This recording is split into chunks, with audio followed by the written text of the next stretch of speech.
This is question 5 on the multiple choice, and this is a word problem. So the way I'm going to do this is I'm going to read every sentence, and every time I see a number I'm going to stop and write it down so that I can accumulate all my data points and see it a little bit more clearly. Okay, so I'm going to interrupt the sentence every time I see a number and write that down and define what the number is. Okay, so you'll see how I'm going to approach this. A company has been selling an average 100 units of a certain product daily. So stop there, 100 units. So basically I know the point 100 units per day. So that's what the company's been selling at the price of $40 each. So now I have $40 per unit. Okay, so that's 2 points that I've got. And then a market survey indicates that for every $2 price decrease, so I'm not really understanding what's going on, but I'm going to write what I see. So for each $2 decrease, the number of units sold will increase by 5. So then units will increase by 5. Okay? So we'll see what it has to do with the problem once I read each part. So we'll try to relate that with each part wherever it's necessary. So I might not be using in part A, not part B, maybe part C. So just beware that if you haven't used this in part A, sometimes it's okay, sometimes you have to use it in part A. So just we'll see where it's calling for that. Okay? So for part A in this problem, it says express the price per unit P in terms of demand X. So first it's saying the price per unit is, we're going to call that P. So let's see, this, wait a second. Oh, sorry, this is not dollars, 100 units. Okay, now we're good, because that was dollars, this was dollars too. But so express the price per unit P. So price per unit P. So basically they're saying that this is called P. And then in terms of demand X, demand is units per day. So you can kind of figure it out by the context of each of these and elimination. So this is P, that's X. So assume that the relationship between X and P is linear. So what's a linear relationship? It's when Y equals mx plus b.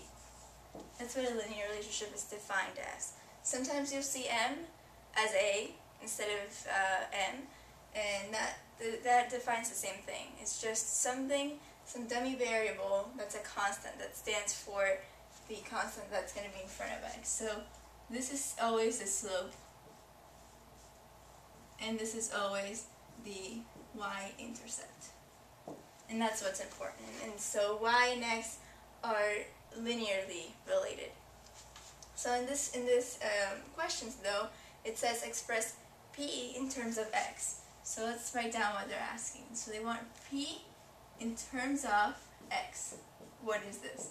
So see, I've written down what a linear relationship is because the problem said we have to use it. So I just wrote it down so I can get a visual for it, and I wrote down what they asked me for. In terms of mathematical equations or mathematical ways of expressing things, okay? So it's basically just allowing me to relate each thing, each piece of data. So now I have to rewrite this linear relationship in terms of P and X. So we already know that P has to be the Y and X has to be the X. Why? Because P is in terms of X. In this case, Y is in terms of X. So P must be the Y there. So we could write it as P equals mx plus b. So we're basically looking for two unknowns, B and A. And if we're looking for two unknowns, we have to have two pieces of data. So we have one piece of data here and one piece of data here. Let's translate this into points. Since we know this is P and that's X, it's basically like saying x comma y, which would be x equals y 100, y equals the p 40. Okay, so that's piece of data number 1, and then this is going to be piece of data number 2. So we still don't know what this stands for, but now that we're looking at this equation and we know we have to find a y-intercept and a slope, we kind of get it, get the pattern here. M, the slope must be this, because these are,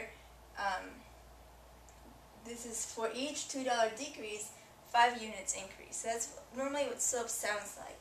Remember, slope is delta y, so the difference, increase or decrease, the difference in y's over the difference of x's. And in this case, we said y was p, so it's really the difference of prices between divided by the difference of units demanded. So the difference in price is $2 decrease, so it's a -2. And the difference in units is a $5 increase, so that's a +5. So basically we're saying our slope is -2/5. So you can plug that in. We already know this is -2/5 x plus b. So from now on, it's not that much work anymore because we've already solved for the slope. Another way they could have told you this question was they could have given you 2 points instead of a slope and a point. So it's kind of something you have to detect. You know either they're going to give you 2 points or a slope and a point. If they give you 2 points, instead of solving like this, you plug in both points and solve for a system of equations. And if they give you a slope and a point, you're going to find the slope first because it's a little bit easier to find the b once we know the slope. So to find the b, we're going to plug in the point that they gave us into here. So we know p equals -2/5 x plus b. So let's plug p where the p is, 40, and then x where the x is 100 plus b. So now we're just solving for b here. And so let's get rid of this 5 by dividing it. 100 divided by 5 is 20. And now 20 times -2 is -40 plus b equals 40. Now I'm going to add 40 to both sides to get rid of that and isolate my b term that I'm looking for. And so I get 40 plus 40 is 80. b equals 80. So basically, I can erase this and plug in an 80 here. So my final answer for this is going to have to be p in terms of x. So I've already gotten p in just terms of x. Not in terms of b or m, because I've already solved for those, just in terms of x. So p equals -2/5 x plus 80. So I want to make a point that you should always, whenever you think you've reached a final answer, especially in the multiple choice, it's important to do this. Just go back and see what you wrote, what my question was. Does my final answer this question? Right? So let's go see. This is p in terms of x, and then p in terms of x. So yeah, we must be done now. There's nothing more to do with this guy. Okay? So just remember to always look back. Sometimes it really, really helps, and sometimes there's more steps that you don't realize that there are. Okay, so this is the end of part A, and now we're going to go on to part B.